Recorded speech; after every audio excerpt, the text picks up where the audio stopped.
The tribunal is now in session. God bless the United States of America and this honorable tribunal.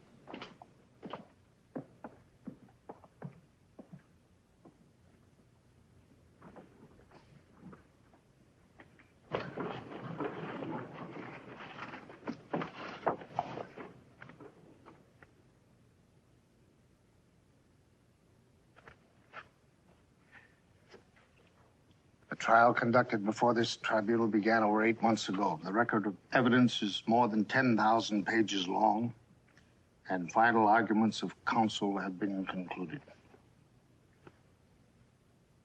Simple murders and atrocities do not constitute the gravamen of the charges in this indictment. Rather, the charge is that of conscious participation in a nationwide government-organized system of cruelty and injustice, in violation of every moral and legal principle known to all civilized nations. The tribunal has carefully studied the record and found therein abundant evidence to support, beyond a reasonable doubt, the charges against these defendants.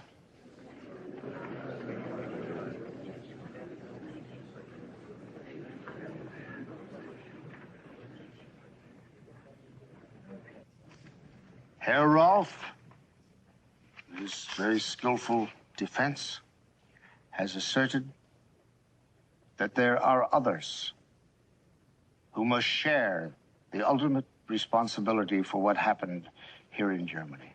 There is truth in this. The real complaining party at the bar in this courtroom is civilization. But the tribunal does say that the men in the dock are responsible for their actions.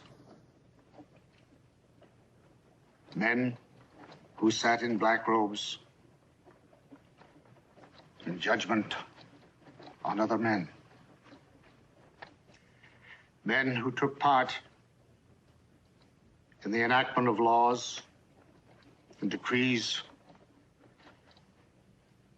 the purpose of which was the extermination of human beings. Men who in executive positions actively participated in the enforcement of these laws, illegal even under German law.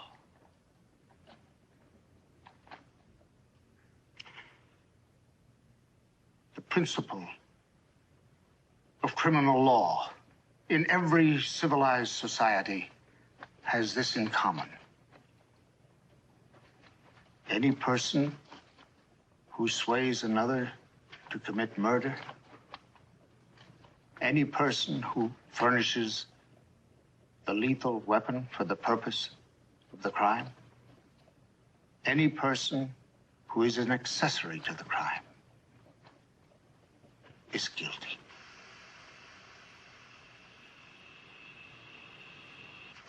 Herr Rolf further asserts that the defendant, Janning, was an extraordinary jurist and acted in what he thought was the best interest of his country. There is truth in this also. Janning, to be sure, is a tragic figure. We believe he loathed the evil he did. But compassion for the present torture of his soul must not beget forgetfulness of the torture and the death of millions by the government of which he was a part. Janning's record and his fate illuminate the most shattering truth that has emerged from this trial. If he and all of the other defendants had been degraded perverts, if all of the leaders of the Third Reich had been sadistic monsters and maniacs, then these events would have no more moral significance than an earthquake or any other natural catastrophe. But this trial has shown that under a national crisis, ordinary, even able and extraordinary men can delude themselves into the commission of crimes so vast and heinous that they beggar the imagination. No one who has sat through the trial can ever forget them. Men sterilized because of political belief. A mockery made of friendship and faith.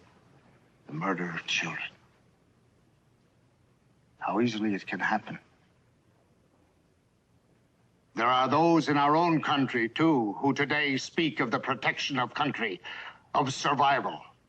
A decision must be made in the life of every nation at the very moment when the grasp of the enemy is at its throat. Then it seems that the only way to survive is to use the means of the enemy, to rest survival upon what is expedient, to look the other way. Well, the answer to that is survival as what? A country isn't a rock. It's not an extension of oneself. It's what it stands for. It's what it stands for when standing for something is the most difficult.